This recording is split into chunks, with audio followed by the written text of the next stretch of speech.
ఓం నమ శివాయ.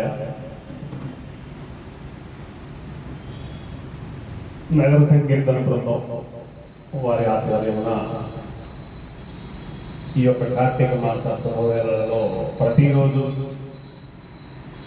సాయంత్రం జరిగేటువంటి ఆధ్యాత్మిక ధార్మిక ఉపన్యాసంలో భాగంగా మరి నేటి ప్రవచనకర్త ప్రస్తుత తెలుగు పండితుగా చేస్తున్నటువంటి శ్రీ కాసులనాటి శేషాద్రి గారు జోలకల్లు ఉన్నత పాఠశాలలో వారు ప్రస్తుతం తెలుగు పండితుగా చేస్తూ ఉన్నారు. మరి క్రితం ఏడాది వారి ఉపన్యాసాలు మన వేదిక నుంచి జరిగి ఉన్నాయి. ఈ సంవత్సరం కూడా మనం అడిగిన వెంటనే మరి వారి యొక్క ఆమోదాన్ని తెలియజేసి ఇది మన బృందం అని చెప్పేసి మొట్టమొదటి మాకు ఆ మాట చెప్పారు. మన బృందం ఖచ్చితంగా ఎప్పుడైనా మీకు అందుబాటులో ఉంటానండి అని చెప్పారు. సంతోషం అండి. మరి అన్ని కృతజ్ఞతలు ముందు మొట్టమొదటిగా.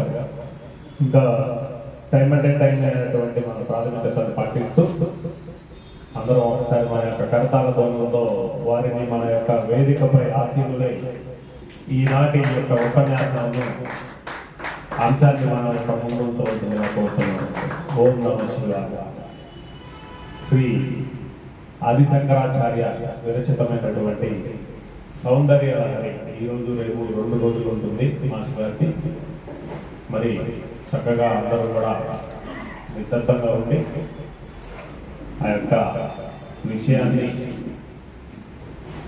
అందరూ కూడా నిశ్చితంగా వింటారని చెప్పేసి కోరుకుంటున్నాగా సంకల్పిస్తున్నాం. ఓం నమ శివాయ.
సౌభాగ్యకరములై సాగుచుండు అట్టియమ అర్కపురిసి మనవతరించి అమ్మయై సాగుచున్నది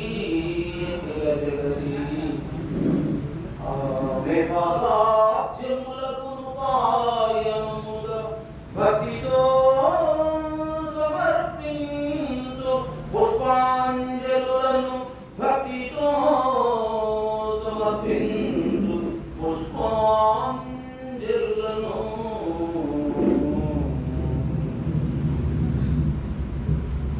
మాతృదేవో భవ పితృదేవో భవ ఆచార్య దేవో భవ.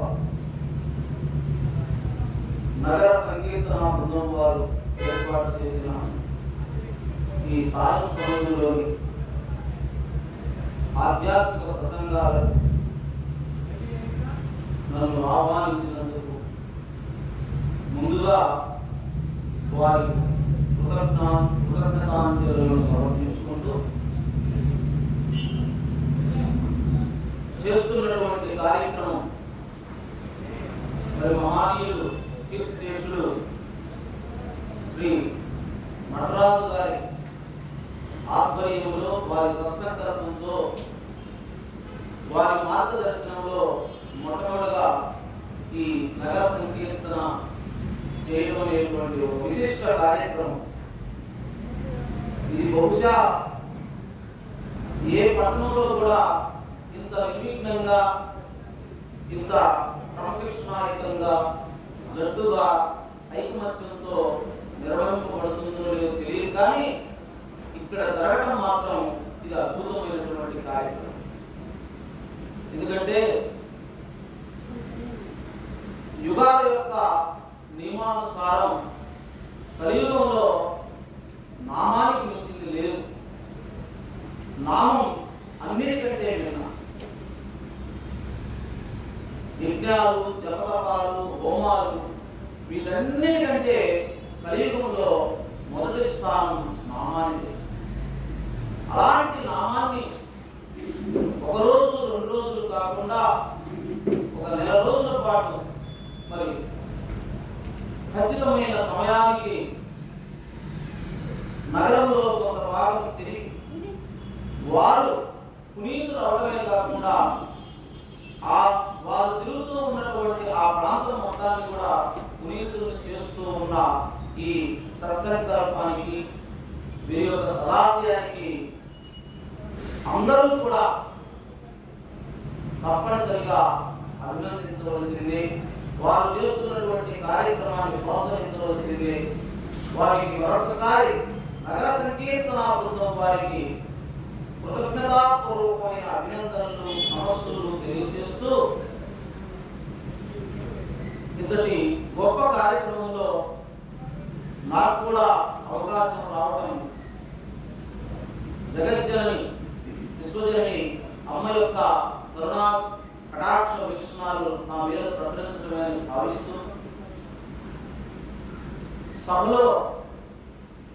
సభకు విచ్చేసిన అందరికీ నమస్సులు తెలియజేస్తూ ఈనాడు రేపు 2 రోజులు చెప్పబోయేటువంటి అంశం జగద్గురు ఆది శంకరాచార్యులు వారు రచించినటువంటి సౌందర్యలహరి. శృతి స్మృతి పురాణాలయం కరుణాలయం నమామి భగవత్పాద శంకరం లోకశంకరం. శృతి స్మృతి పురాణాలయం కరుణాలయం నమామి భగవత్పాద శంకరం లోకశంకరం. భరత భూమి, వేద భూమి, ఇది పుణ్యభూమి, ధర్మభూమి. ఈ నేల ప్రపంచానికే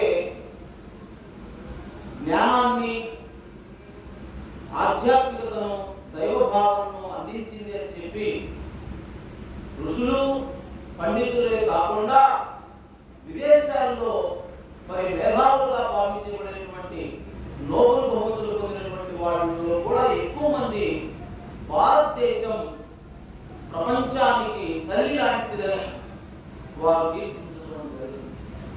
నేటికి కూడా ఎందరో విదేశీయులు ఈ నేల యొక్క భరతమాత నేలను తాకి ఈ పాలధూళితో మేము పవిత్రులయ్యామని చెబుతూ ఉన్నటువంటి వారు ఎందరో విదేశీయులు కూడా ఉన్నారు. ఇక్కడే మన భారతదేశం భరత భూమి ప్రధానంగా వేద భూమి. వేద ప్రతిపాదితమైనటువంటి ధర్మం అనాదిగా ఇక్కడ కొనసాగుతూ ఉంది. వేదాల్లో చెప్పినటువంటి మన ధర్మాన్ని, వేద ధర్మాన్ని ఋషి ధర్మం, దాన్ని ఆర్ష ధర్మం అంటాం. ఆర్ష ధర్మం, వేద ధర్మం, దాన్నే సనాతన ధర్మం, అదే హిందూ ధర్మం. వేదాలు ఎందుకు పవిత్రమైనవంటే వేదాలు అవి ఋషులు శ్రవణం చేసినటువంటి, అందుకని వేదాలకు శృతులు అనే పేరు. సాధారణంగా గ్రంథానికి గ్రంథకర్తలు ఉంటారు, రాసిన వారు పురుషులు కావచ్చు, రచయితలు కావచ్చు, కవి కావచ్చు, కవయిత్రి కావచ్చు. కానీ ప్రపంచంలో మొదటి గ్రంథమైనటువంటి ఋగ్వేదం, తొలి గ్రంథమైనటువంటి ఋగ్వేదం రాసిన వారు ఎవరంటే ఇంతవరకు సమాధానం లేదు. అవి ఋషులు తమ దివ్య దృష్టి ద్వారా ఆకాశవాణి నుంచి విన్నారు. అందుకనే వాటిని విన్నారు కాబట్టి వాటిని శృతులు అన్నారు. అవి ఒక పురుషుడు చెప్పబడినటువంటి కావు కాబట్టి వాటిని అపౌరుషేయాలు అని కూడా అంటారు. పురుషుల చేత చెప్పబడినవి అపౌరుషేయాలు, వేదాలు. ఈ 4 వేదాలను మరి విభజించిన వారు వేదవ్యాస మహర్షి. అయితే ఈ వేదాల తర్వాత వేదాల యొక్క అంశాన్ని కొంచెం క్లిష్టంగా ఉన్న అంశాలని సులువు చేయడం కోసం ఉపనిషత్తులు వచ్చాయి. ఆ ఉపనిషత్తుల్ని ఇంకా సులువుగా చెప్పడం కోసం పురాణాలు వచ్చినాయి. పురాణాల తర్వాత ఇతిహాసాలు వచ్చాయి. ఏది ఏమైనప్పటికీ వేద ప్రతిపాదితమైన ధర్మం అనాదిగా ఈ నేల మీద ఆచరింపబడుతుంది. వేదం అంటే జ్ఞానం. ఈ జ్ఞానం అనే దానికి అన్ని రకాల జ్ఞానంగా మనం చెప్పవచ్చు. జీవించే విధానం కావచ్చు, దైవానికి సంబంధించిన భావన కావచ్చు, ప్రకృతి శక్తులు కావచ్చు, వీటన్నిటినీ వివరించేదే వేదం. ఆ 4 వేదాలే ఋగ్వేదం, యజుర్వేదం, అథర్వవేదం, సామవేదం. ఈ వేద ప్రతిపాదితమైనటువంటి ధర్మానికి ఆటంకం కలిగినప్పుడు ఈ దేశంలో సిద్ధులు, మహాపురుషులు, అవతార మూర్తులు జన్మిస్తూ ఉంటారు. ఒక ప్రాంతంలో శక్తివంతమైనటువంటి యోగులు, అవధూతలు ఈ దేశంలో పుడుతూ ఉంటారు. ఎందరో మన ప్రాంతంలో కూడా అలాంటి వారు పుట్టి ఉండవచ్చు. అయితే ఒక మహానుభావుడు, మహాయోగి, మహాపండితుడు, మహాశక్తివంతుడు, సాక్షాత్తు శివుడి అవతారంగా భావించబడుతున్నటువంటి జగద్గురు ఆది శంకరాచార్యులు, ఆయన పేరు తలుచుకుంటేనే మనం మరి ఒళ్ళు పొలగించుకో. ఆ సేతు హిమాచలాన్ని ఒక్కసారిగా నేటికి ఉంచుతున్నటువంటి భరత భూమిలో మహాయోగి సాక్షాత్ శంకర మహానుభావుడు, శంకర అవతారంగా భావించేటువంటి శంకర భగవత్పాదుడు. మన వేద ధర్మానికి ఆటంకాలు కలిగి అవైదిక మతాలు బాగా ప్రబలమవుతున్నప్పుడు, మన ధర్మంలోనే కొన్ని అనాచారాలు పెచ్చుమీరుతున్నప్పుడు, 6 మతాలు ఘర్షణలకు లోనైన సందర్భంలో ఈ భూమి మీద అవతరించారు శంకర భగవత్పాదులు. ఆయన కాలాన్ని గురించి చెప్పుకునేటట్లయితే సరే, పాశ్చాత్యులు సుమారు 600 సంవత్సరాలు అంటారు, 600 నుంచి 700 సంవత్సరాల మధ్య అంటారు. కానీ మన భారతీయులు తెలియజేసిన దాని ప్రకారం, వారి పరిశోధన ప్రకారం క్రీస్తు పూర్వం వారు జీవించినట్లుగా చెప్పబడుతుంది. 5వ శతాబ్దం ప్రకారం శంకర భగవత్పాదులు వంటి వ్యక్తి మానవ రూపంలో ప్రపంచంలో ఇంకెక్కడా లేడు అని మనం అంతటి మహాశక్తివంతుడు శ్రీ శంకర భగవత్పాదులు. వారి గురించి క్లుప్తంగా కొన్ని మాటలు చెప్పుకున్న తర్వాత మనం సౌందర్య లహరిలోకి ప్రవేశిస్తాం. కేరళలోని కాలడి అనేటువంటి అగ్రహారంలో శివగురువు ఆర్యాంబ అనే పుణ్య దంపతులకు వారికి సంతానం చాలా కాలం వరకు కలగకపోవడం చేత శివగురువు పేరు పెట్టగానే ఆయన శివుడి పుత్రుడు. ఆ శివుడికి అభిషేకాలు చేసి నిష్ఠగా కొన్ని నెలల పాటు, సంవత్సరాల పాటు అభిషేకాలు, పూజలు చేయడం వల్ల శివుడి అనుగ్రహంతో ఈ ఆర్యాంబ శివగురువులకు శంకర భగవత్పాదులు పుడతారు. అయితే వారు శివుణ్ణి ప్రత్యక్షమైనప్పుడు శివగురువుని అడుగుతారు, మందబుద్ధి కలిగినటువంటి, దీర్ఘాయుష్షు కలిగినటువంటి కుమారుడు కావాలా, మేధావి అయినటువంటి, జ్ఞాని అయినటువంటి, అల్పాయుష్కుడు అయినటువంటి కుమారుడు కావాలంటే శివగురువు వెంటనే ఆయన నోట్లో చదువుకోకుండా నాకు మహాజ్ఞాని కావాలనుకున్నాను. ఆ రకంగా అల్పాయుష్కుడుగా శంకర భగవత్పాదులు వారు ఆయన పుట్టిన కొన్ని సంవత్సరాలు, అంటే 3 సంవత్సరాలు తండ్రి గతిస్తాడు, సోదరుడు మరణిస్తాడు. ఆ తర్వాత ఆయన బాల్యం నుండే అన్ని విద్యలను నేర్చుకున్నటువంటి వారు. 4 ఏళ్లకి ఉపనయనం అయిన తర్వాత 8 సంవత్సరాల వయసులో అన్ని వేదాలను, పురాణాలను, ఇతిహాసాలను అందించారు. 8 సంవత్సరాలకి ఆయన యొక్క ప్రతిభను మహాసహస్రావధాని శ్రీ గరికపాటి నరసింహారావు గారు సాగర ఘోష అని అద్భుతమైన గ్రంథం రాశారు.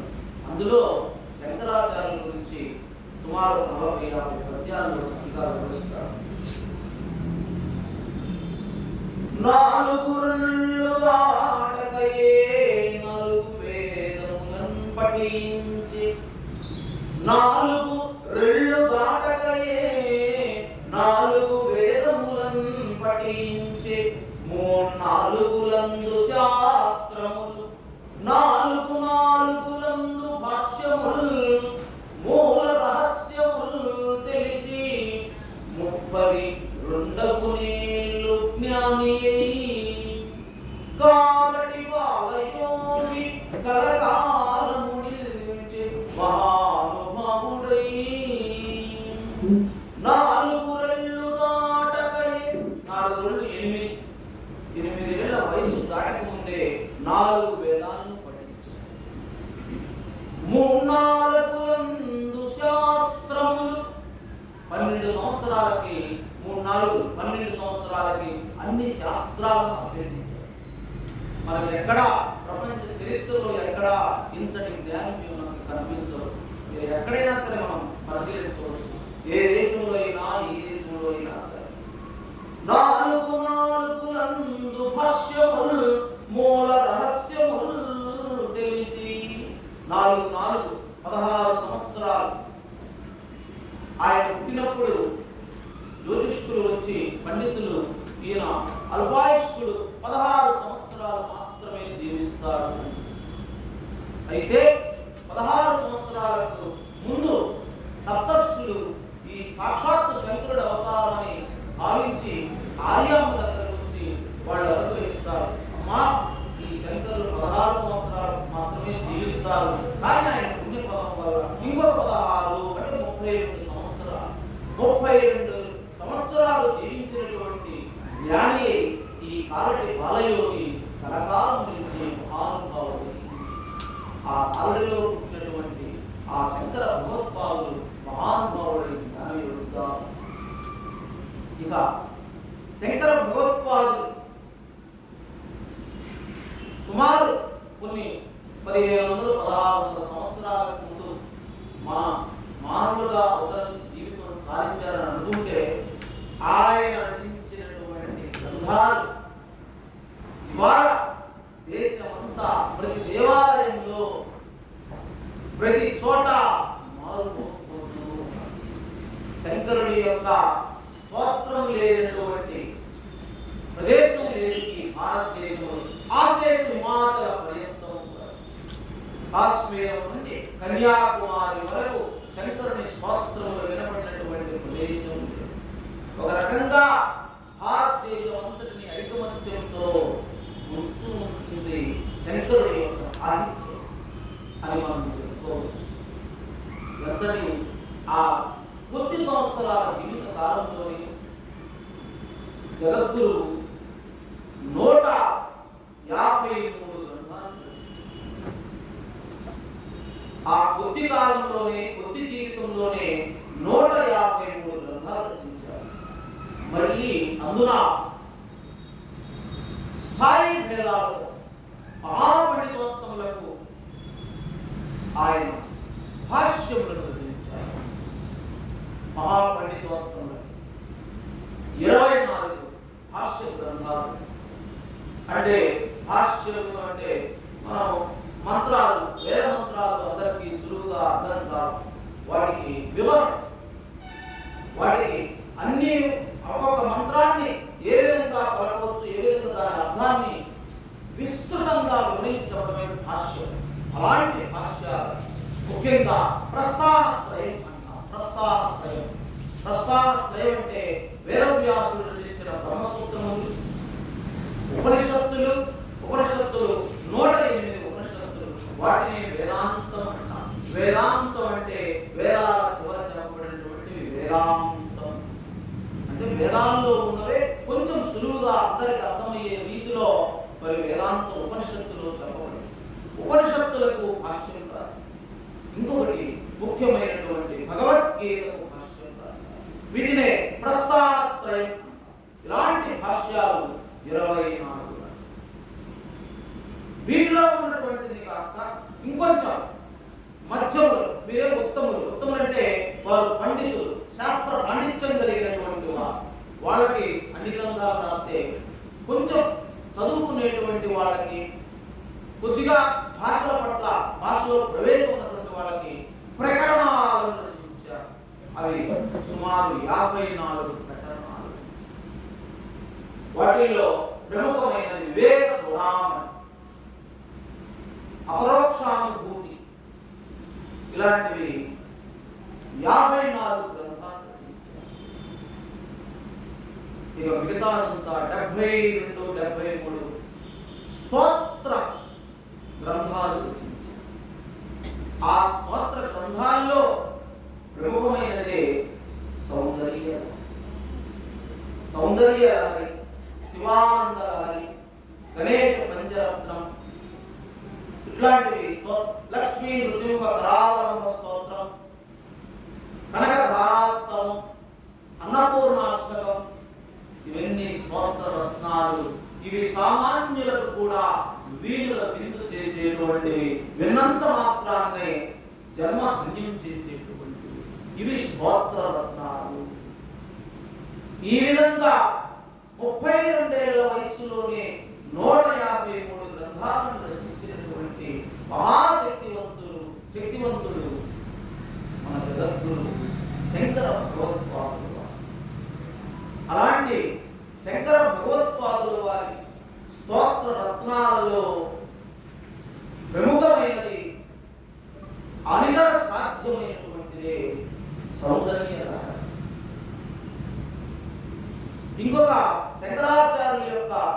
విశేషాలను మనం మళ్ళీ శివానందరాన్ని చెప్పుకునే ముందు అప్పుడు శంకరాచార్యుల యొక్క జీవిత విశేషాలను, వారి శిష్య పరంపరను, వారు ఏర్పరిచిన మన దేశంలో 4 మూలల్లో ఏర్పరిచినటువంటి 4 మఠాలను, ఆ 4 మఠాలను ఎందుకు ఏర్పాటు చేశారంటే, ఇప్పుడంటే నేను ఉండటం వల్ల ఈ అవైదిక మతాలన్నిటినీ ఖండిస్తూ వారిని ఓడిస్తూ నేను కాలినడకన దేశం మొత్తం, భారతదేశం మొత్తం పర్యటించాను. ఇది రాబోయే రోజుల్లో ఇంకెవరైనా అవైదిక వేద ధర్మానికి హాని కలిగించే రీతిగా మాట్లాడినా, లేకపోతే మనల్ని ఖండిస్తూ వారి రచనలు కొనసాగిన వారిని ఎదుర్కోవడం కోసం శంకర భగవత్పాదులు వారు 4 మూలల దేశానికి 4 మూలల 4 శంకరాచార్య మఠాలను ఏర్పాటు చేశారు. బద్రీనాథ్లో అది జోష్కా మఠం, అక్కడ బద్రీనాథ్లో మనకి ఉత్తరం, తూర్పున పూరి జగన్నాథ మఠం పూరిలో, అలాగనే మరి పడమర ద్వారకలో, పడమర ద్వారక, దక్షిణ శృంగేరి, శృంగేరి భారతీయపేట, శృంగేరి శారదాపేట, శృంగేరి, ద్వారక, పూరి, బద్రీనాథ్, బదరికాశ్రమం, ఇలాగ దేశం నలుమూలలా ఆ మఠాలను ఏర్పాటు చేసి మరి ఆనాటి నుంచి ఈనాటి వరకు ఆ మఠాలకు అధిపతులైనటువంటి వారు పూజ్య స్వామీజీలు, వారు కూడా శంకరాచార్యులు నిర్దేశించిన మార్గంలోనే వారు తమ జీవన యాత్రని కొనసాగించుతూ వైదిక ధర్మ యొక్క రక్షణ కోసం, ఈ వైదిక ధర్మ విశిష్టత కోసం వారు తమ యొక్క ప్రయత్నాలను నిరంతరం కొనసాగిస్తూ ఉన్నారు. ఇక శంకరాచార్యులు వారు రచించినటువంటి స్తోత్ర రత్నాలలో విశిష్టమైనది, మహిమాన్వితమైనది ఇంకొక స్తోత్రం దానితో సరితూగినటువంటిది అయినది సౌందర్య లహరి. ఈ సౌందర్య లహరి శ్రీ విద్యకు సంబంధించిందిగా పండితోత్తములు తెలుపుతూ ఉంటారు. సౌందర్య లహరికి ఎన్నో వ్యాఖ్యానాలను రచించడం పండితులు, విద్వాంసులు, స్వామీజీలు రచించడం జరిగింది. ఒక సౌందర్య లహరికి ఉన్నటువంటి వ్యాఖ్యానాలు మన భారతీయ సాహిత్యంలో ఏ స్తోత్రానికి అంత విశిష్టమైనటువంటి, మహిమాన్వితమైనదని ఎందుకు చెప్పవచ్చు అంటే, ఇందులో ఒక్క శ్లోకాన్ని అర్థం తెలిసినా తెలియకపోయినా కనీసం రోజు పఠించినా విన్నా అంత పవిత్రమైనది, పుణ్యప్రదమైనటువంటిది, అనేక ఫలితాలను ఇచ్చేటువంటిది సౌందర్య లహరిలోని ఒక్క శ్లోకం. సౌందర్య లహరికి సంస్కృతంలో ఎందరో పండితులు వ్యాఖ్యానాలు రచించారు. వాటిలో మరి వాటిని తెలుగులో రచించిన వాళ్ళు కూడా చాలా మంది ఉన్నారు. ముఖ్యంగా ఒక 500 సంవత్సరాల క్రితం లొల్ల లక్ష్మీధర పండితుడైనటువంటి ఆయన, మన తెలుగువాడే, ఆయన వ్యాఖ్యానాన్ని రచించారు. అది ప్రసిద్ధంగా ఉంది. అలాగనే బెంగాల్ ప్రాంతంలో, కేరళ ప్రాంతంలో ఇలాగా ఈ సౌందర్య లహరి వ్యాఖ్యానాలు అంతేకాదు కేవలం భారతీయులే కాదు, విదేశీయులు కూడా ఎందరో తమ భాషలలోకి అనువదించి సౌందర్య లహరికి వ్యాఖ్యానాలు రచించారు.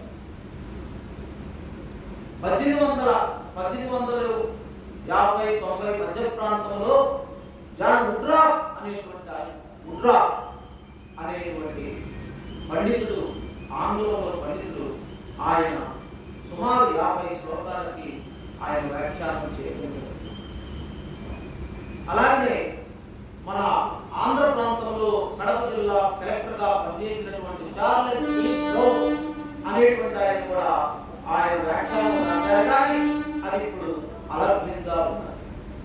ఇంకొక ఆయన విలియం బ్రౌన్ అనేటువంటి ఆయన 100 శ్లోకాలకి వ్యాఖ్యానం చేయడం జరిగింది. సౌందర్య లహరి ఇంత ప్రశస్తమైనటువంటిది, విశిష్టమైనది ఈ సౌందర్య లహరి. ఈ సౌందర్య లహరిలో 100 శ్లోకాలు. సౌందర్య లహరి శంకరాచార్యులు రచించడానికి నేపథ్యంగా ఒక ఐతిహ్యం ఉంది. శంకరుల ప్రతిభను గమనించినటువంటి సాక్షాత్తు పరమశివుడు ఒకసారి కైలాసానికి శంకర భగవత్పాదుల్ని ఆహ్వానించారు. ఆహ్వానిస్తే అమ్మవారు శంకరులు ఉమాదేవిని, అపర్ణను, పార్వతీదేవిని తన అర్థాన్ని స్తుతించినటువంటి ఆ కొన్ని శ్లోకాలను, ఆ శ్లోకాలే సౌందర్య లహరి. ఇది కైలాసంలో నా గురించి వర్ణించినటువంటి ఈ స్తోత్రం కైలాసంలోనే పరిమితమైనది. శంకరా, నువ్వు వెళ్ళి భూలోకానికి ఈ పరమ ఉత్కృష్టమైనటువంటి ఈ శాస్త్రాన్ని, ఈ స్తోత్రాన్ని భూలోక వాసులకు కూడా అందించవయ్యా అని మరి ఆజ్ఞాపిస్తూ కరుణతో అమ్మవారు శంకర భగవత్పాదులకి ఆ సౌందర్య లహరి స్తోత్రాన్ని బహూకరించారు. ఆయన తీసుకొని వస్తూ ఉన్న సమయంలో శివుడి వాహనమైనటువంటి నందీశ్వరుడు అమ్మవారిని స్తుతించినటువంటి ఈ శ్లోకాలు ఏమిటి, భూలోకానికి వెళ్ళడం ఏమిటి, అందున ఒక సన్యాసి వచ్చాడు, బాలుడిలాగా కనిపిస్తున్నాడు, అంత సమర్థుడా ఆయన ఉన్న మహర్షి కాదు కదా, భూలోకానికి వెళ్తే ఎట్లా ఈ స్తోత్ర రత్నం అని చెప్పి ఆయన దగ్గర ఉన్నటువంటి శ్లోకాలను లాక్కున్న సమయంలో అందులో కొంత భాగం మాత్రం శంకరుడి దగ్గర ఉండిపోతుంది, మిగతా భాగం ఆయన నందీశ్వరుడు చేతిలో. సరే, శంకరుడు భూలోకానికి వచ్చారు, భారత ప్రాంతానికి. ఆ తర్వాత ఆయన దగ్గర 49 శ్లోకాలు మిగిలిపోయి ఉంటాయి. 51 ఆయన రాకపోవడం జరిగింది. ఆ మిగిలిన భాగాన్ని అమ్మవారి కరుణతో తిరిగి పూర్తి చేయడం జరుగుతుంది.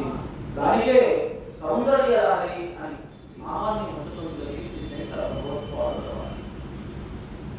అలాగా సౌందర్య లహరి యొక్క నేపథ్యం, ఆ గ్రంథ రచన నేపథ్యం ఆ విధంగా ఒక పండితులు ఐతిహ్యం కథాంశాన్ని మనకి వివరిస్తూ ఉంటారు.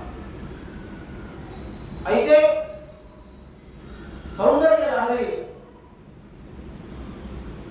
ఇట్లాగా వచ్చిందని మనం తెలుసుకున్నాం. అయితే ఏమిటి సౌందర్యం, ఏమిటి లహరి అంటే? ఈ నామానికి పెట్టడంలో ఆచార్యుల వారి ఉద్దేశం ఏమిటి? సౌందర్యం అంటే తెలుసు, మనందరికీ అందంగా ఉండటం అంటే తెలుసు. మరి నగలు ధరించడం వల్ల కానీ, లేదా పుట్టుకతోటే రూపం మనోహరంగా ఉండటం కానీ, మనోజ్ఞంగా ఉండటం కానీ, లేదా ఆభరణాల వల్ల కానీ, వస్త్రాల వల్ల కానీ, చందనాదులు శరీరంపై పూసుకోవటం వల్ల కానీ ఇలా అందాన్ని సమకూర్చుకుంటాం. అయితే ఈ అందం శాశ్వతమా అంటే కాదు. మనందరికీ తెలిసిన విషయం. యవనంలో ఉన్నటువంటి అందం వృద్ధాప్యంలో నిలుస్తుందా? నిలవదు కదా. కాబట్టి ఈ అందం, మనం అనుకునేటువంటి అందం శాశ్వతమైనది కాదు. మరి ఏది నిజమైన సౌందర్యం అంటే, ఏది నిజమైన సౌందర్యం అంటే అమ్మవారి యొక్క రూపం కావచ్చు, అమ్మవారి యొక్క చరిత్ర కావచ్చు, అమ్మవారి యొక్క నామాలు కావచ్చు, ఆ అది మహా సౌందర్యం. అది అమ్మవారి పరంగా చెప్పుకుంటుంది. అలా కాకుండా శివుడి పరంగా చెప్పుకున్నా ఆయన యొక్క చరిత్రలు కావచ్చు, ఆయన రూపం కావచ్చు, ఆయన నామాలు కావచ్చు. అయితే ఇక్కడ సౌందర్యం దీన్ని మరి ఉపనిషత్తుల్లో చెప్పినటువంటి సత్యం శివం సుందర్, సుందరీదేవి యొక్క వర్ణనే ఈ సౌందర్య లహరి. సుందరుడు సుందరి అంటే సుందరుడు అంటే పుంలింగం, సుందరి అంటే స్త్రీలింగం.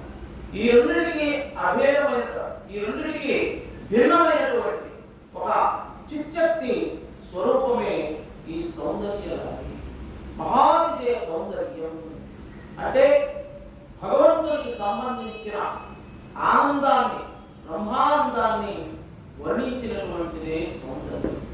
ఆ సౌందర్యం యొక్క లహరి, లహరి అంటే కెరటం, ప్రవాహం, అవిచ్ఛిన్నంగా ప్రవహించడమే ఆ లహరి అనే మాటకి. అంటే ఆరకుండా నిరంతరంగా ప్రవహించేది సౌందర్య లహరి.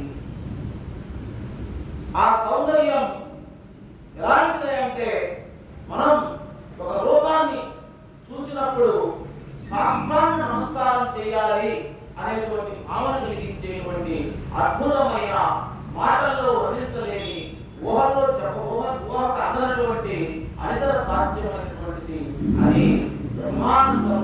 ఆ బ్రహ్మానందమే గొప్ప, అన్నిటికంటే మిక్కిలి సౌందర్యం. అంటే భగవంతుడు వర్ణన సౌందర్య లహరిలో చేయవచ్చు. అయితే ఇక్కడ భగవంతుడు అనే భావంలో మరి మనం ఒక నిర్గుణాకారం, ఒక జ్యోతి రూపంలో కాకుండా ఇక్కడ అమ్మవారి రూపంలో ఒక శ్రీమూర్తిగా మనకి సౌందర్య లహరిలో వర్ణించడం జరిగింది. ఎందుకంటే అన్నిటికంటే మించినది మాతృతత్వం, అమ్మదనం అన్నిటికంటే గొప్పది. ఆ సౌందర్యం వెలకట్టలేదు. కాబట్టి అమ్మదనాన్ని, ఆ అమ్మగా భావింపబడేటువంటి అమ్మవారిని, ఆ అమ్మవారి యొక్క సౌందర్యాన్ని అద్భుతంగా వర్ణించడం జరిగింది సౌందర్య లహరిలో శంకర భగవత్పాదులు. ఆ సౌందర్యం ఒక ప్రవాహ రూపంలో ఆరకుండా నిరంతరం ప్రవహిస్తూ ఉన్నది అని తెలియజేస్తూ సౌందర్య లహరికి ఆ నామాన్ని ఉంచడం జరిగింది. ఇందులో మొదటి 49 శ్లోకాలని ఆనంద లహరి అంటారు. తర్వాత ఆ 51 శ్లోకాలని సౌందర్య లహరి. ఒక్కొక్క శ్లోకం ఇది ఉపాసకుల, శ్రీ విద్యా ఉపాసకుల సౌందర్య లహరి శ్లోకాలను వారు చక్కగా ఉపాసన చేస్తూ వాటికి బీజాక్షరాలతో వారు నిరంతరం పఠనం చేస్తూ ఉంటారు. ఇందులో శ్రీ విద్యకు సంబంధించిన రహస్యాలు, శ్రీచక్రం సంబంధించినటువంటి రహస్యాలు, ఇంకా ఎన్నో, ఒక్కొక్క శ్లోకంలో ఎన్నో రహస్యాలు నిగూఢంగా ఉంచడం జరిగింది శంకర భగవత్పాదులు. అలాంటి సౌందర్య లహరిలోని కొన్ని శ్లోకాలను మనకి అవకాశం ఉన్నంత మేరకు, సమయం పరిమితి విధించిన మేరకు మనం కొన్నిటిని చెప్పుకుంటాం.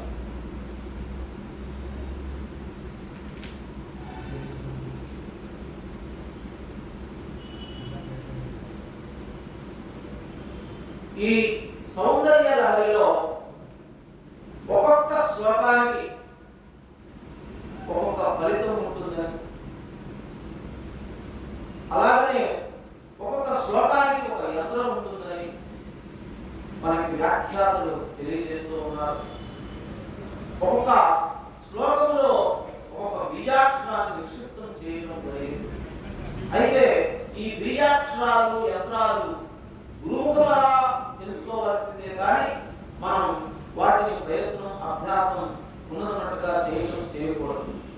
అయితే ఆ బీజాక్షరాలు ఎలా ఉన్నా ఆ యంత్రాలు ఎలా ఉన్నా చక్కగా మనం వీలు విందుగా చదువుకోవడానికి వినటానికి అందరికీ సామాన్యులు కూడా సులువుగా ఉండటం కోసమే ఈ శ్లోకాలను రచించారు శంకర భగవత్పాదులు. మనకు తెలియకుండానే ఒక్కొక్క శ్లోకంలో ఒక్కొక్క బీజాక్షరాన్ని నిక్షిప్తం చేశారు శంకర భగవత్పాదులు. అలాంటి సౌందర్య లహరిలో మనం మొట్టమొదటి శ్లోకాన్ని ప్రారంభించుకుందాం.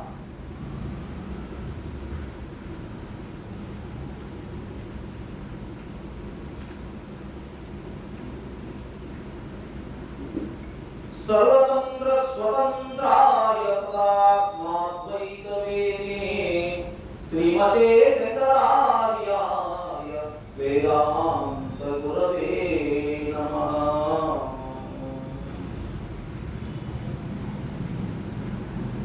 శ్రీ శంకర భగవత్పాద కృతం శ్రీ సౌందర్య లహరి. మొదటి శ్లోకం. శివశక్త్యాయుక్తో యది భవతి శక్త ప్రభవితుం నచేదేవం దేవో న ఖలు కుశలః స్పందితుమపి అతస్త్వామారాధ్యాం హరిహర విరించాదిభిరపి ప్రణంతుం స్తోతుం వా కథమకృత పుణ్య ప్రభవతి. శివశక్త్యాయుక్తో యది భవతి శక్త ప్రభవితుం నచేదేవం దేవో న ఖలు కుశలః స్పందితుమపి అతస్త్వామారాధ్యాం హరిహర విరించాదిభిరపి ప్రణంతుం స్తోతుం వా కథమకృత పుణ్య ప్రభవతి. ప్రారంభమే శివశక్త్యా, శివతో మరి శివశక్తంతో శంకర భగవత్పాదులు వారు సౌందర్య లహరిని ప్రారంభించారు. ఇంకొక విశేషం సౌందర్య లహరికి విష్ణు సహస్రనామానికి ఇంకా కొన్ని స్తోత్రాలకి శంకర భగవత్పాదులు వారు భాష్యం రచించారు. కానీ లలితా సహస్రనామానికి శంకర భగవత్పాదులు వారు భాష్యం రచించలేదు. ఆ లోటుని పోర్చడానికి ఆయన వారు సౌందర్య లహరిని రచించారు. ఎందుకంటే సౌందర్య లహరిలోని శ్లోకాల్లో మనకి ఎన్నో లలితా సహస్రనామంలోని నామాలు, వాటి యొక్క భావాలు, ఆ అర్థ విశేషణాలు మనకి సౌందర్య లహరిలో విపులంగా ఎక్కువగా కనిపిస్తూ ఉంటారు. లలితా సహస్రనామంలో కూడా చిట్ట చివరి నామం శివశక్త్యాంబిక, శివశక్తి అంబిక. అలాగే ఇక్కడ మొట్టమొదటి శివశక్త్యాయుక్తో, శివతో శివశక్తంతో మరి ప్రారంభించారు. అయితే మామూలుగా మనకి బ్రహ్మ విష్ణు మహేశ్వరులు అని చెప్పుకున్నప్పుడు అక్కడ రుద్రుడు వేరు. సౌందర్య లహరిలో ఈ సదాశివుడు ఆదిశక్తి యొక్క భర్తగా పతిదేవుడిగా వర్ణించడం జరిగింది. బ్రహ్మ విష్ణు రుద్రులు వేరు, రుద్రుల్లో రుద్రుడు వేరు. ఈ శివుడు ఈ శివ అనేటువంటి శబ్దం సదాశివ, పరమశివ అనే శబ్దానికి మరి వర్ణించడం జరిగింది. చిట్ట చివరి కూడా సౌందర్య లహరిని ముగిస్తూ చివరిలో ఇయం, ఇయం అంటే ఈమె, ఇది శివ ఇయం, ఈ శక్తి అంటే ఎవరో కాదు, ఆ శివుడే, ఈమె శివుడు. వీరి అభేదాన్ని ఆయన తెలియజేస్తూ, అయితే ఆ శివుడు కూడా, పరమశివుడు కూడా, పరమేశ్వరుడు కూడా శక్త్యాయుక్తో యది భవతి శక్త ప్రభవితుం, అమ్మవారి శక్తి ఆ ఆది పరాశక్తితో ఉన్నప్పుడు మాత్రమే పరమశివుడు శక్తి చేయడానికంటే సృష్టి నిర్వహణకు సమర్థుడవుతాడు. లేకపోతే నచేత్ ఏవం దేవో నఖలు కుశల స్పందితుమపి. ఆ ఆదిశక్తి యొక్క తోడు లేకపోతే కొంచెం కూడా స్పందితుమపి, కొంచెం కూడా స్పందించలేడు పరమశివుడు. అందుచేతనే అతస్త్వామారాధ్య హరిహర విరించాది విరవి.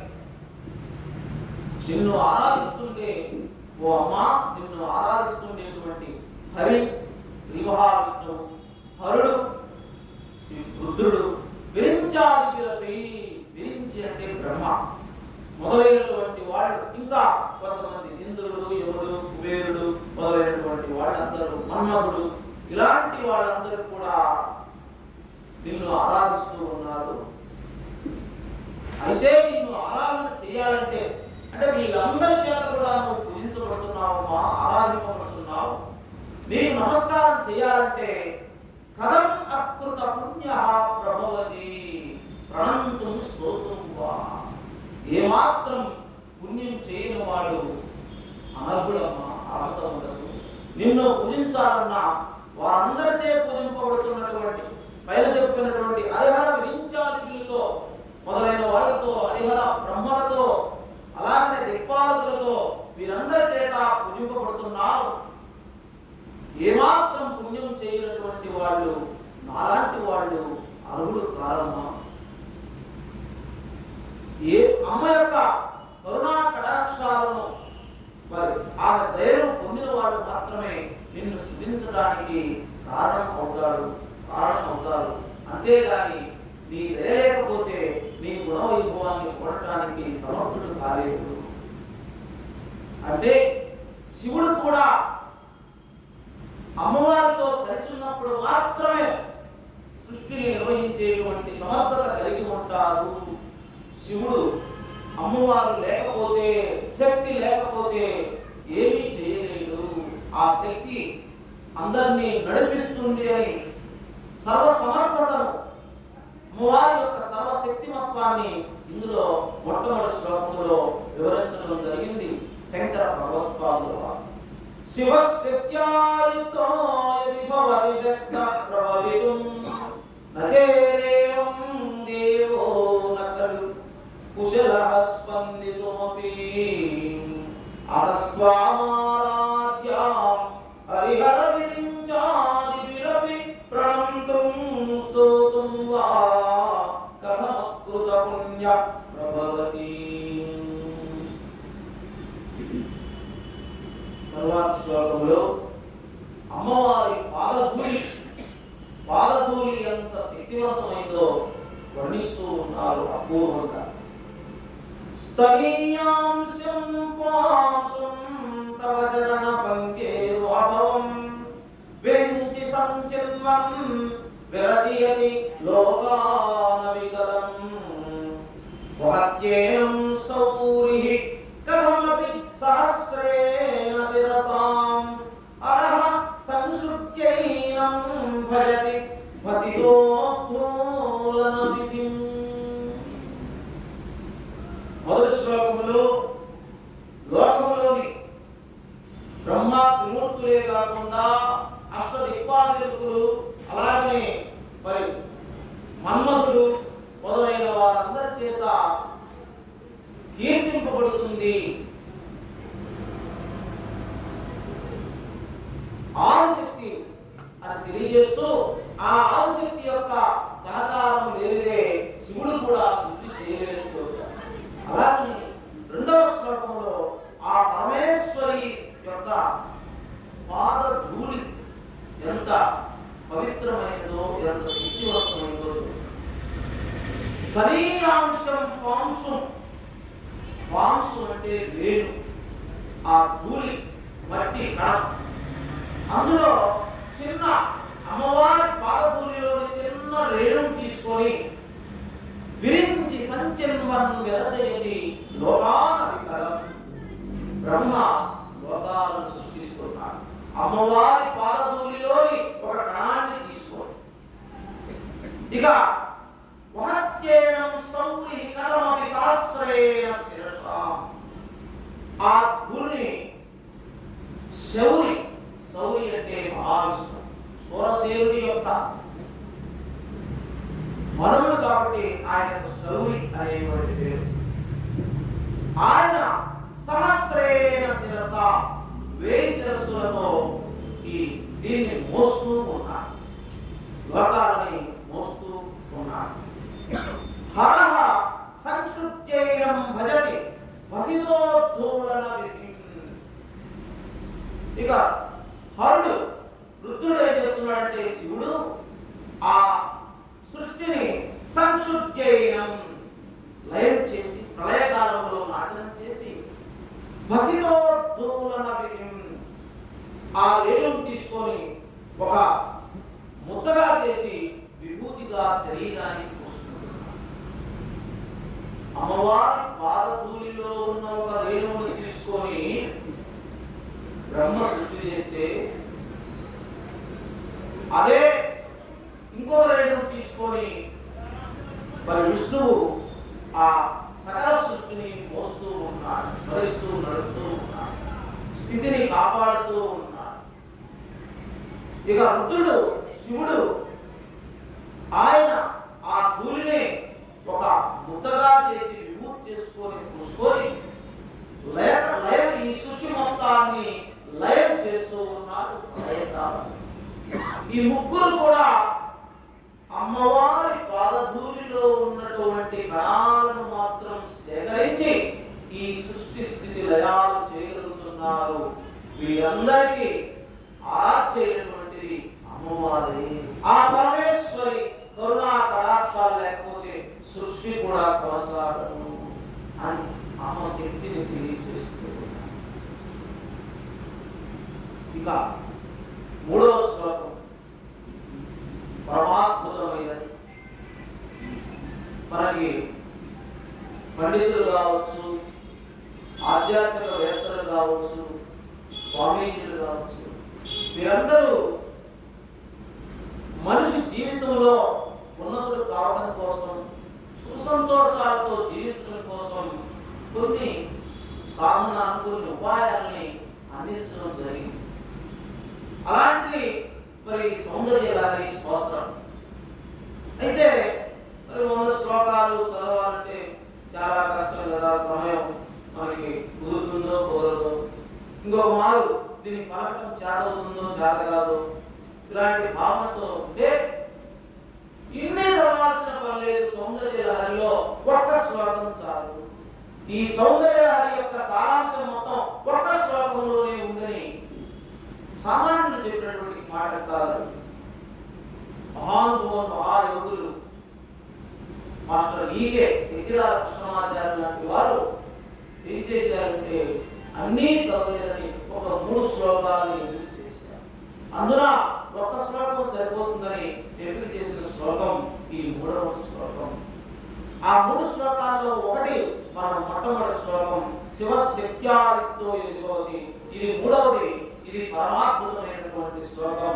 ఇది కూడా అమ్మవారి పాదధూళిని వర్ణిస్తూ ఉన్నాను, ఆమె శక్తిని వర్ణిస్తూ ఉన్నాను. అవిద్యానాంతస్తిమిరమిహిరద్వీపనగరీ ఎవరెవరికి ఎలా ఉపయోగపడుతుంది? అవిద్యానాంతస్తిమిరమిహిరద్వీపనగరీ జడానాం చైతన్యస్తవకనకరంద సునిధరీ దరిద్రాం చింతామణి గుణనికా జన్మజలదౌ నిమగ్నానాం దంశ్రామరరిపువరాహస్య భవతి. అవిద్యానాం అంతస్తిమిరమిహిరద్వీపనగరీ. అమ్మవారి పాదపద్మంలో ఉన్నటువంటి ఆ ధూళి అంటే ఆ పాదాలను పడుతున్నట్లయితే, ఆ పాదాలను నిరంతరం మనసులో ధ్యానించినట్లయితే, ఆ రూపానికి ఆ పాదపద్మాలకు నమస్కారాలు చేసినట్లయితే ఆ పుప్పొడి పేరు ఎలాంటిదంటే అవిద్యాన, అవివేకులకు కూడా, అజ్ఞానులకు కూడా, మందబుద్ధి కలిగిన వారికి, తెలివి తక్కువ వారికి, అలాంటి వారికి అంతస్తిమిరమిహిరద్వీపనగరీ అంత లోపల ఉన్నటువంటి తిమిరం చీకటి, అజ్ఞానం అనే చీకటిని పారద్రోలే మిహిరద్వీప నగరి. మిహిరుడు అంటే సూర్యుడు, సూర్యద్వీప నగరము. పాద పద్మములో ఉన్నటువంటి ధూళి ఎలాంటిది అంటే అజ్ఞానుల యొక్క వారి హృదయాల్లో ఉన్న చీకటి అనేటువంటి అజ్ఞానాన్ని తొలగించే సూర్యద్వీప నగరం. మిహిరద్వీప నగరం అంటే సూర్యుడి యొక్క ద్వీప నగరం అంటే వెలుగు, కాంతి, చీకటిని మొత్తాన్ని తొలగించేస్తుంది. అమ్మవారి పాదపద్మాల్లో ఉన్నటువంటి ఆ ధూళి ఏం చేస్తుందంటే అవివేకులకు కూడా, చెడులకు కూడా, మూడులకు కూడా ఆ అజ్ఞానాన్ని తొలగించి వెలుగుని, ప్రకాశాన్ని, సూర్యకాంతిని అందిస్తూ ఉంది అని తెలియజేస్తుంది. అది నిరూపితం కూడా కాళిదాస్, కాళిదాస్ సంస్కృతంలో మొట్టమొదట వేదవ్యాసుని మనం స్మరించుకోవాలి. మహానుభావుడు వేదవ్యాసుల గురించి మనం భారతాన్ని ప్రారంభించుకున్నప్పుడు చెప్పుకుంటాం. భారతీయ వాంగ్మయం అంతా ఆయన చేతుల్లోనే నడిచి సాక్షాత్తు నారాయణ అంశగా వేదవ్యాసుడు 18 పురాణాల్ని, మహాభారతాన్ని, బ్రహ్మసూత్రాల్ని రచించిన వేదాలను విభజించినటువంటి వేదవ్యాసుడు. తర్వాత ఆదికవి వాల్మీకి రామాయణాన్ని మనం రచించినటువంటి, ఆ తర్వాత సంస్కృతంలో మహాకవి కాళిదాసు. మరి 50 సంవత్సరాల క్రితం ఉన్న వాళ్ళకి చలనచిత్రాల్లో పరిచయం మహాకవి కాళిదాసు అని అక్కినేని నాగేశ్వరరావు గారి సినిమా. అందులో చక్కగా శ్యామలాదట్టకాన్ని ఘంటసాల యొక్క గానామృతంతో మనం ఇప్పటికి కూడా వినవచ్చు. కాళిదాసు ఒక గొర్రెల కాపరి. ఆ గొర్రెల కాపరి యొక్క నేలకు మీద కాళీమాత విగ్రహాలు రాసి అందరితో ఆయన మహాకవి కాళిదాసు. అది అమ్మవారి యొక్క కరుణ. అదేవిధంగా మూకుడు అంటే కంచి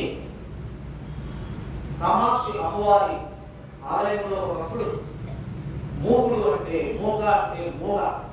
మగవాడు ఉండేవాడు. అలాంటి మగవాడు అమ్ము కరుణతో ఆ మగవాడు 500 శ్లోకాల్ని రచించడం జరిగింది. దాన్ని మూక పంచశతి.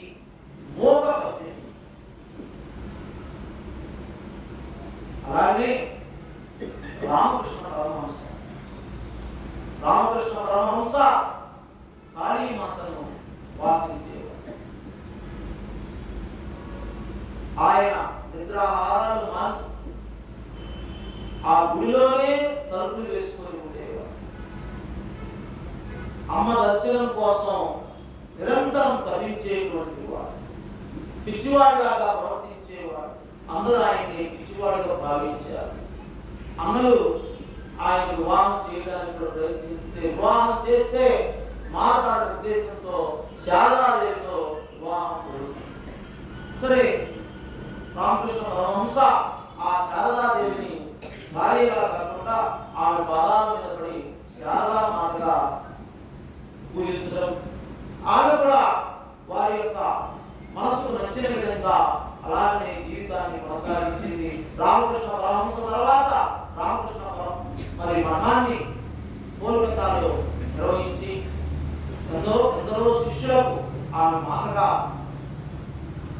ఎన్నో ఉపదేశాలను అందించి కీర్తింపబడింది శారదా. అలాంటి రామకృష్ణ పరమహంస రోజుల తరబడి నిద్రాహారాలు మాని కాళీమాత ప్రసన్నం కోసం ఆయన ప్రయత్నించేవారు, ఉన్మత్తుడయ్యేవారు.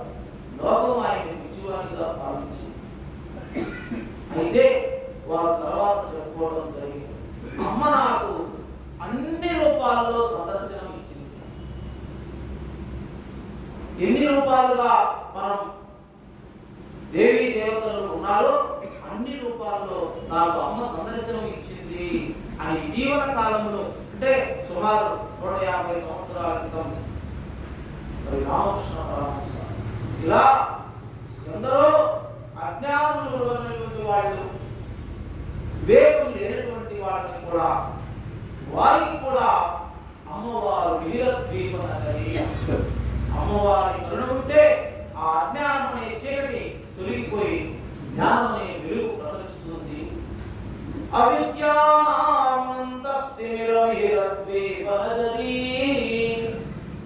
జనానాం చైతన్యస్తవక మకరంద సురిజరీ. ఇక అజ్ఞానులకైతే సూర్యద్వీప నగరం అన్నాడు.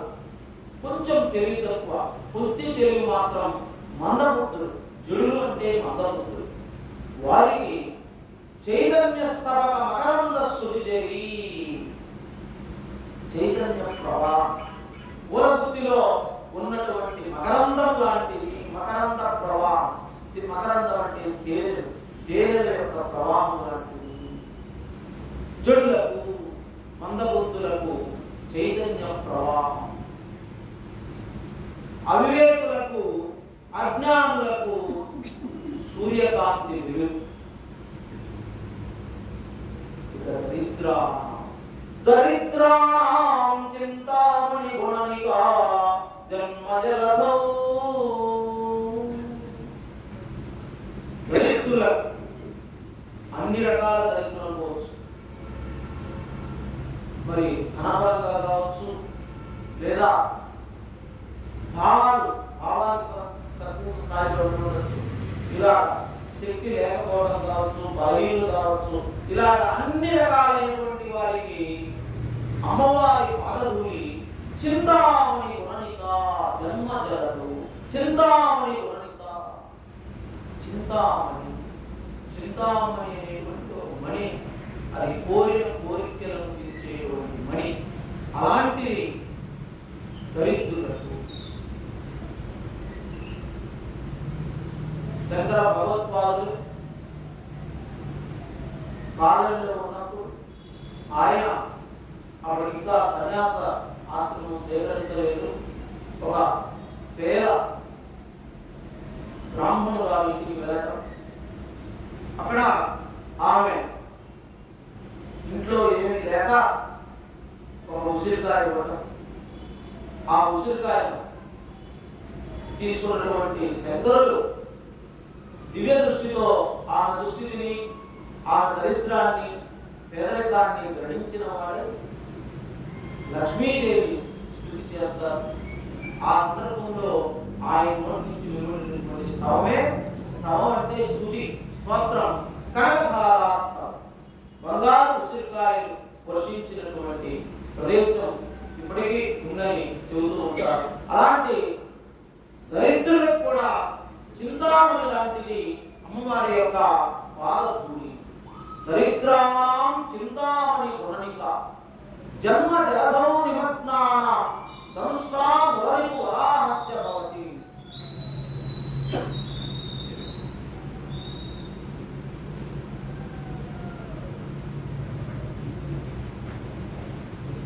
జన్మ జలధౌ, ఈ సంసారం అనేటువంటి సాగరంలో మునిగి అనేక కష్ట నష్టాలు పడుతూ ఉన్నటువంటి వారి, సంసార బంధాల్లో చిక్కుకున్నటువంటి వారికి అమ్మవారి పాదధూళి ఎలాంటిదంటే దంష్ట్రా మురళికు వరాహస్య భవతి. మురుడు ముర అనేటువంటి రాక్షసుని సంహరించిన వరాహస్య ఆది వరాహం, వరాహావతారం. ఆ వరాహం యొక్క దంష్ట్రా కోర లాంటిది, యజ్ఞవరాహం యొక్క కోర లాంటిది నీ పాదధూళి. ఎవరిడే అంటే సంసార జలధిలో, సంసారం అనే సముద్రంలో కొట్టుమిట్టాడుతూ కష్ట నష్టాలకు ఓర్చుకోలేక బాధపడుతూ మరి శోకముతో నిండినటువంటి వారికి నీ పాదధూళి ఎట్లాంటిదంటే అమ్మా యజ్ఞవరాహం యొక్క కోర లాంటిది, రాక్షసుని పోరాటిది మొదలైనటువంటిది. అలాంటి అమ్మ పాదాలని ఆశ్రయించాలి మనకి ఈ సౌందర్య యొక్క సారం. ఆ శక్తి అలాంటిది. పాదాల యొక్క ధూళికే ఇంత శక్తి ఉంటే ఇక అమ్మవారు ఎంత సర్వశక్తి సమర్థవంతురాలు.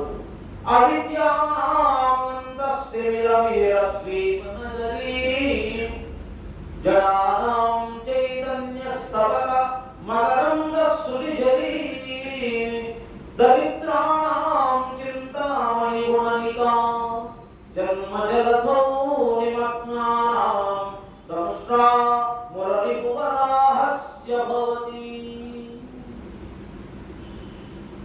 ఈ రకంగా పాదధూళిని వర్ణించిన తర్వాత అమ్మవారి పాదపద్మాలను అద్భుతంగా వర్ణిస్తున్నారు శంకర భగవత్పాదుల వారు. త్వదన్యః పాణిభ్యాం అభయవరదో దైవతగణః త్వమేకానైవాసి ప్రకటితవరాభీత్యభినయా భయాత్రాతుం దాతుం ఫలమవిజవాంఛాసమధికం శరణ్యే లోకానాం తవ హి చరణావేవ నిపుణో. త్వదన్యః పాణిభ్యాం అభయవరదో దైవతగణః. ఓ పరమేశ్వరి, ఈ ప్రపంచంలో ఎందరో దేవీ దేవతలు ఉన్నారు. వారంతా అభయవరం అంటే తమ రెండు చేతులతో ఆశీర్వదిస్తున్నట్లుగా అభయ ముద్రను ఇస్తూ ఉంటారు. వరము దా అంటే వరాన్ని ఇస్తూ, దా అంటే ఇవ్వడం. అభయం ఇస్తూ వరాన్ని ఇస్తున్నట్లుగా రెండు చేతుల్ని అట్లా చూపిస్తున్నట్లుగా వారి రూపాలు ఉంటాయి. కానీ అమ్మ నువ్వు మాత్రం త్వమేకానైవాసి ప్రకటితవరాభీత్యభినయా. నువ్వు మాత్రం నీ రూపం మాత్రం ఎక్కడ రెండు చేతులు ఇట్లా అభయమిస్తున్నట్లుగా నీ రూపం ఉండదు. ఎందుకంటే దానికి కారణం ఏంటంటే భయాత్రాతుం దాతుం ఫలమవిజ వాంఛాసమధికం శరణ్యే లోకానాం తవ హి చరణావేవ నిపుణో. నువ్వు అభయస్థాలు ఇవ్వాల్సిన అవసరం లేదమ్మా. వాటికంటే వాళ్ళందరికంటే ఎక్కువగా నీ రెండు పాదాలు సకల లోకాలని, అన్ని లోకాల యొక్క భయాలని కూడా పోగొడుతూ ఉంటాయి. ఇంకా వారికంటే ఎక్కువగా నీ పాదాలే అన్ని సకల కోరికలను సిద్ధింపజేస్తాయి. కాబట్టి నీకు ముద్ర ఇవ్వాల్సిన అవసరం లేదమ్మా. అమ్మవారి పాదాలే, పరమేశ్వరి పాదాలే అన్ని సమకూర్చుతాయి అని తెలియజేస్తున్నారు. అలాంటి పాదపద్మాన్ని ఆశ్రయించమని శంకర భగవత్పాదులు వారు తెలియజేస్తూ ఉన్నారు. ఇక్కడ మరి అమ్మవారికి లలితా త్రిపుర సుందరీ దేవి రూపాన్ని వర్ణించినప్పుడు నాలుగు చేతులు, ఒక చేతిలో మరి పూలు, ఒక చేతిలో చెరుకుగడ, ఇది అమ్మవారి యొక్క సాత్వికమైన రూపంగా లలితా త్రిపుర సుందరీ దేవిని పూజిస్తూ ఉంటారు. నాలుగు చేతులు, ఒక చేతిలో శంఖము ఈ రూపంగా ఉంటూ. అంతేగాని ఎక్కడ అభయం ఉత్తరుడు ఇస్తున్నట్టుగా ఉండదు. అది అవసరం లేదు, నీకు అవసరం లేదమ్మా. సర్వ భయాన్ని పోగొట్టడానికి, కోరిన దానికంటే ఎక్కువగా ఇవ్వటానికి నీ పాదాలే రెండే, నీ పాదాలు రెండే వర అభయాన్ని ప్రసాదిస్తాయి. అందుకని ఏ ముద్దలు అవసరం లేదమ్మా. ఇక్కడ లలితా సహస్రనామంలోని వాంఛితార్థ ప్రదాయిని అనేటువంటి నామాన్ని మనం ఇక్కడ అర్థంగా భావించవచ్చు. వాంఛిత అర్థ ప్రదాయిని, కోరిన సకలాన్ని ఇచ్చేటువంటిది. అర్థం అంటే మామూలుగా ఒక పదానికి అర్థమని కాకుండా అర్థం అంటే సంపదలు అనే అర్థం. అంటే సంపదలు, కోరిన సంపదలు ఇచ్చేటువంటి అన్ని రకాల సంపదలు, ఆరోగ్యం, ఐశ్వర్యం, ఆయుష్ అన్నింటినీ ఇచ్చేటువంటిది వాంఛితార్థ ప్రదాయిని అనేటువంటి నామాన్ని ఇక్కడ మనం భావించవచ్చు. సౌందర్య లహరిలో ప్రతి శ్లోకంలో కూడా లలితా సహస్రనామంలోని ఆ నామాల యొక్క భావాన్ని ఇందులో ఉంచడం జరిగింది. శంకర భగవత్పాదుల వారు లలితా సహస్రనామాన్ని వసిన్యాది దేవతలు 8 మంది దేవతలు అక్షరబద్ధం చేశారు కాబట్టి దానికి మళ్ళా నేను భాష్యం రాయడం జరిగింది కాదేమో అనే భావంతో శంకరులు వారు ఈ స్తోత్రాన్ని చెప్పినట్టుగా వ్యాఖ్యాతలు మనకి తెలియజేస్తూ ఉన్నారు. మరలా మరొకసారి ఈ హరిహర బ్రహ్మాదులు ఎలా సేవిస్తున్నారు పరమేశ్వరుని 5వ శ్లోకంలో హరిస్వామారాధ్య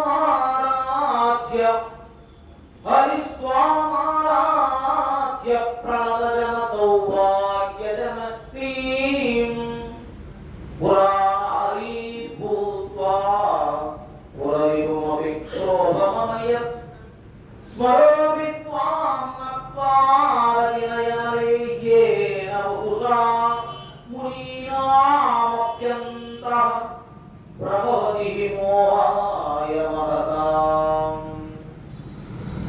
హరిస్వామారాధ్య ప్రణదజన సౌభాగ్యజననీ. హరి శ్రీ మహావిష్ణువు నిన్ను ఆరాధించి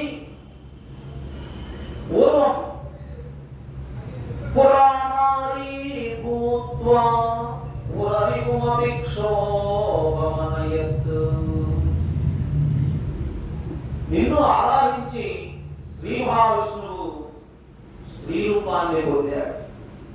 అదే మోహిని అవతారం. మోహిని అవతారాన్ని పొంది పురవిభుం అపి పురాలను నాశనం చేసినటువంటి వాడు ఆయనే త్రిపురాంతకుడు. త్రిపురాలను నాశనం చేసినటువంటి వాడు త్రిపురాంతకుడు. త్రిపురాసురుని 3 పురాల్లో మరి ఆకాశ మధ్యంలో 3 పురాలను ఏర్పాటు చేసుకొని 3 రాక్షసులు ఉంటే వారిని ఒకేసారి సంహరించిన వాడు త్రిపురాలను నాశనం చేశాడు కాబట్టి ఆయన త్రిపురాంతకుడు. ఆయన యొక్క అర్థాన్ని త్రిపుర సుందరి. అమ్మా, నీ సేవ చేసినటువంటి హరి శ్రీ మహావిష్ణువు నిన్ను సేవించి అద్భుతమైనటువంటి స్త్రీ రూపాన్ని మోహిని రూపం దాల్చి త్రిపురాన్ని సంహరించినటువంటి ఆ పరమశివుణ్ణి కూడా క్షోభ కలిగించాడు. ఆయన కూడా చెలించేటట్టు చేశాడు మోహిని అవతారం. ఇక అదే విధంగా స్మరోపి త్వాం నత్వారతి నయనలేహేన వపుషా.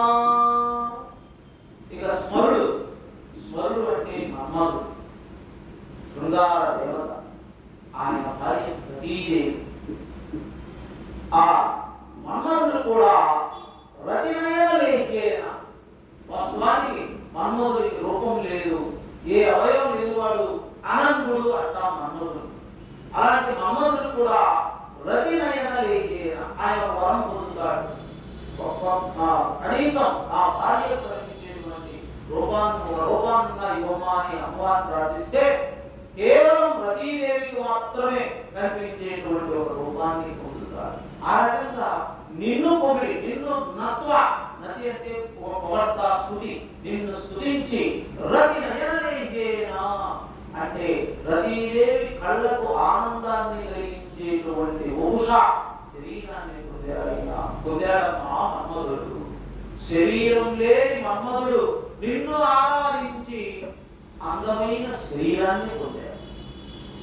మునీనామప్యంత ప్రభవతి మోహాయ మహతాం. అయితే ఆ మన్మధుడు ఎంత గొప్పవాడయ్యాడంటే మునీనామపి అంత ప్రభవతి మోహాయ మహతాం. అన్ని బంధాలను విడిచిపెట్టి సర్వేంద్రియాలను జయించి అరిషడ్వర్గాలకు కూడా అతీతంగా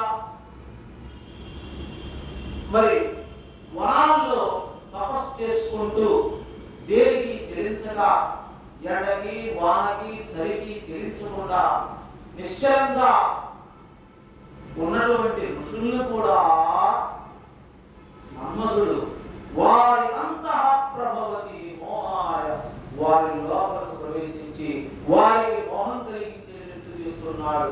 మామూలు మోహం కాదు, మహతాం మోహాయ గొప్ప మోహాన్ని, వారిలో గొప్ప ఆకర్షణని కలిగించేస్తున్నాడు మన్మధుడు.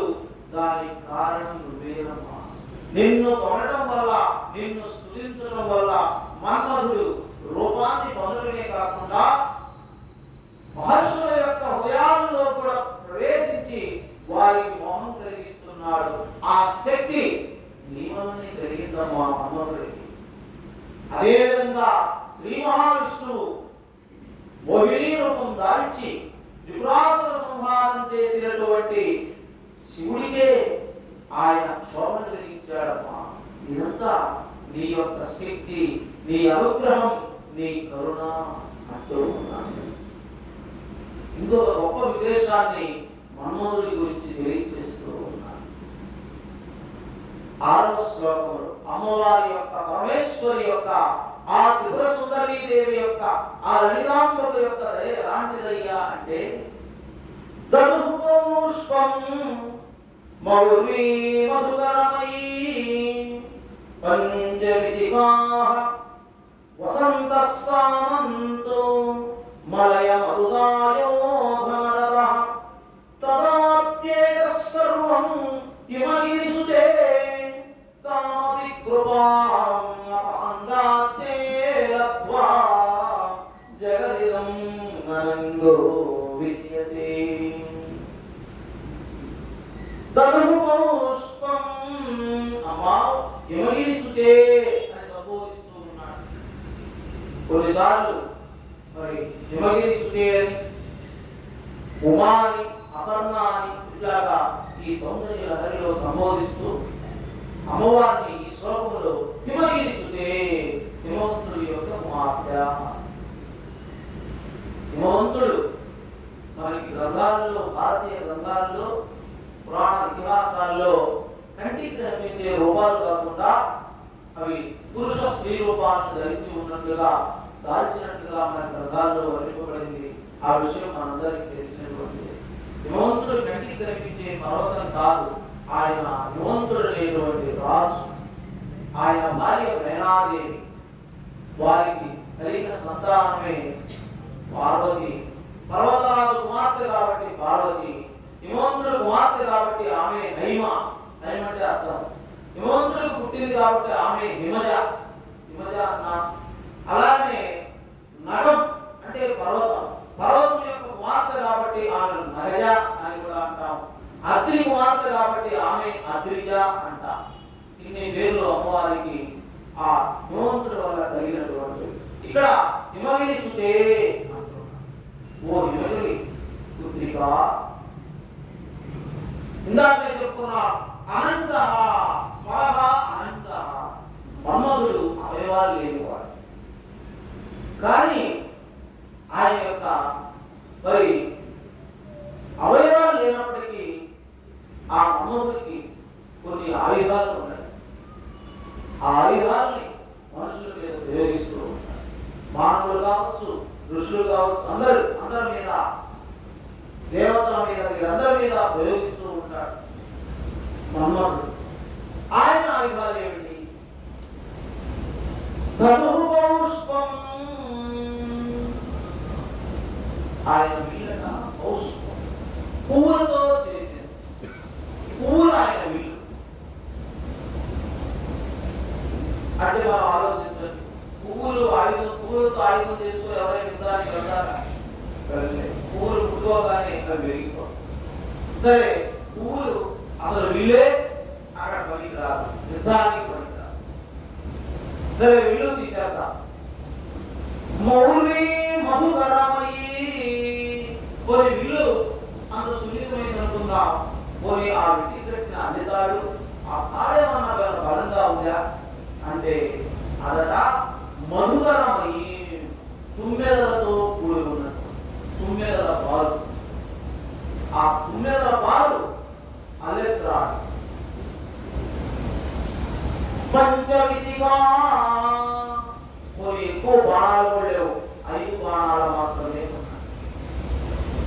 తుమ్మెదల పాలు అవి కూడా మృదువైనటువంటివి. బాణాలు ఉన్నవి మొత్తం 5. వసంత సామంతో, ఇక స్నేహితుడు ఎవరంటే మన్మధుడికి వసంతుడు సామంతుడు. ఆ వసంతుడు సామంతుడు అంటే వసంత ఋతువు. పోనీ అదేమన్నా శాశ్వతంగా ఉంటుందంటే ఋతువుల కాలంలో మనకు తెలిసి ఋతువుల రాని వసంత ఋతువు అది ఉండేది 2 నెలలు మాత్రమే. ఋతువుల్లో వసంత ఋతువు, గ్రీష్మ ఋతువు, మనం చెప్పిన వర్ష ఋతువు, శరత్ ఋతువు, హేమంత ఋతువు, శిశిర ఋతువు అంటే 2 నెలల కాలమే. 2 నెలల కాలంలో ఉండేటువంటి ఆ వసంతుడే సామంతుడు. మరుగా ఆయోధన రథ. ఇక రథం ఏమిటంటే ఆయన ఉపయోగించి యుద్ధానికి వెళ్ళే రథం ఏమిటంటే మలయ మార్గం నుంచి వచ్చే చిన్న గాలి. మలయ మార్గం మీద నుంచి వచ్చే గాలి అది తుఫాను గాలి కాదు. అంటే చెట్టు ఆకు కూడా కదలనటువంటి గాలి, చిరుగా. అది ఆయనకి ఆ రథం. రథంగా ఏం పెట్టుకున్నాడంటే మలయ పర్వతం నుండి వచ్చే పిల్లగాలి. ఇవన్నీ తీసుకొని ఎవరు యుద్ధానికి వెళ్ళరు. ఇవి ఏమాత్రం యుద్ధానికి యుద్ధంలో శస్త్రాస్త్రాలు సమర్థవంతంగా ఉండాలి. అవి శత్రువును సంహరించేలా ఉండాలి. అలాంటి యుద్ధంలో కానీ ఇవి మన్మధుడు ఆయుధాలే అయినప్పటికీ శక్తివంతంగా ఉపయోగపడుతున్నాయంటే దానికి కారణం అపాంగాతే లబ్ధ్వా జగదిదం అనంగో విజయతి. ఇవి సున్నితమైనటువంటివి, మృదువైనటువంటి వాటిని ఆయుధాలుగా ధరించి సకల సృష్టి ప్రాణికోటిని గెలుస్తూ ఉన్నాడు మన్మధుడు. దానికి కారణం అపాంగా.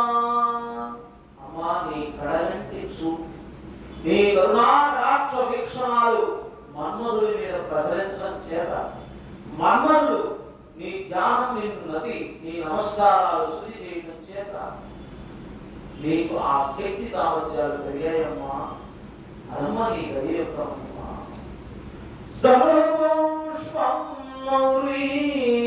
మధుకరమయీ పంచవిశిఖా వసంత సామంతో మలయమురుగాయూతనరద తదాప్యేక సర్వం హిమగిరిసుతే గామవికృపాం అపాంగాతే లబ్ధ్వా జగదిదం అనంగో విజయతి. ఈ రకంగా సుమారు 100 శ్లోకాలు కలిగినటువంటి సౌందర్యలహరిలో మనం ఇంతవరకు 6 శ్లోకాలను క్లుప్తంగా మళ్ళా వీటిని వివరించుకుంటూ వెళ్తే కనీసం కొన్ని రోజులు పట్టేటువంటి మహానుభావులు చాగంటి వారు, గరికపాటి వారు, సామవేదం వారు లాంటి వారు అయితే రోజు తరబడి సౌందర్యాన్ని పరమాద్భుతంగా చెప్పగలుగుతారు. మన అదృష్టం ఏంటంటే మీరు చక్కగా మనకు మాధ్యమం, సెల్ ఫోన్ మాధ్యమం వచ్చింది. యూట్యూబ్ లో 100 వీడియోలు సౌందర్యానికి సంబంధించినవి. మీరు కూడా చక్కగా వాటిని శ్రవణం చేయొచ్చు. వీలైతే 1-2 శ్లోకాలైనా మనం రేపు ఈ ముఖ్యమైన శ్లోకాలు గురించి కొంచెం సేపు కలుగుగా మీరు ఒక శ్లోకమైనా ఈ సౌందర్యంలో విన్నందుకు ఒక శ్లోకమైనా నిరంతరం మనం చేసుకుంటూ ఉంటే మన జీవితాలు సుఖ సంతోషాలతో నిండుతాయని మహాత్ములు చెబుతున్నటువంటి అంశం. కాబట్టి మీరు యూట్యూబ్ లో ఉన్నటువంటి సౌందర్య శ్లోకాలని వాళ్ళు నేర్పుతూ ఉన్నారు. నేర్పుతాను విని ఒకటన్నా నేర్చుకోవడానికి ప్రయత్నం చేయండి. మరొక భగవంతుడి స్తుతి ఒకటి చిన్న పాట లాంటిది పాడుకొని ఈనాటి ప్రసంగాన్ని ముగిస్తాం. ఒక కీర్తన.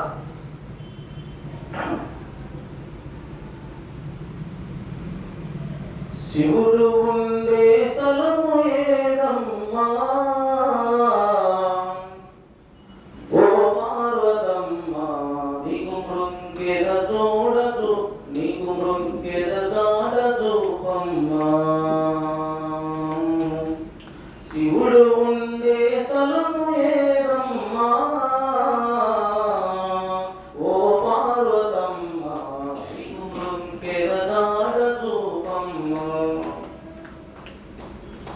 మొదట గణపతి ఆజ్ఞ కైకొని పిదప బ్రహ్మ ద్వారమందున మొదటి గణపతి ఆజ్ఞ కైకొని పిదప బ్రహ్మ ద్వారమందున పదిలముగ నది జలమునందున వెలచియువే సారి చెందితి శివుడు ఉండే స్థలము ఏదమ్మా ఓ పార్వతమ్మ నీకు మృక్కెర దాడ చూపమ్మా బ్రహ్మద్వారము మొదలుకొని మణిపూరకము చేరి బ్రహ్మద్వారము మొదలుకొని మణిపూరకము చేరి దేహ పరిశ్రమలెన్ని చేసిన కాననైతివి పార్వతమ్మ శివుడు ఉండే స్థలము ఏదమ్మా ఓ పార్వతమ్మ నీకు మృక్కెర దాడ చూపమ్మా విడిచి ఆమని పూరకంబున నిలిచియుండిన నాదంబున విడిచి ఆమని పూరకంబున నిలిచియుండిని అనాథంబున జమకుడి మూడింటి మధ్యన సుడిబడి నేనొస్తినమ్మ శివుడు ఉండే స్థలము ఏదమ్మా ఓ పార్వతమ్మ నీకు మృక్కెర దాడ చూపమ్మా కర్మజ్ఞానులు బ్రహ్మజ్ఞానులు ఋషులు మునులు జ్ఞానజ్ఞానులు కర్మజ్ఞానులు బ్రహ్మజ్ఞానులు ఋషులు మునులు జ్ఞానజ్ఞానులు నిర్వికల్ప సమాధి మునులకు కలిసి దర్శనమిచ్చి రావట శివుడు ఉండే స్థలము ఏదమ్మా ఓ పార్వతమ్మ నీకు మృక్కెర దాడ చూపమ్మా నీకు మృక్కెర దాడ చూపమ్మా దేవో మాతా శ్రీ అనసూయ రాజరాజేశ్వర శ్రీ ప్రార్థన ఓం నమః శివాయ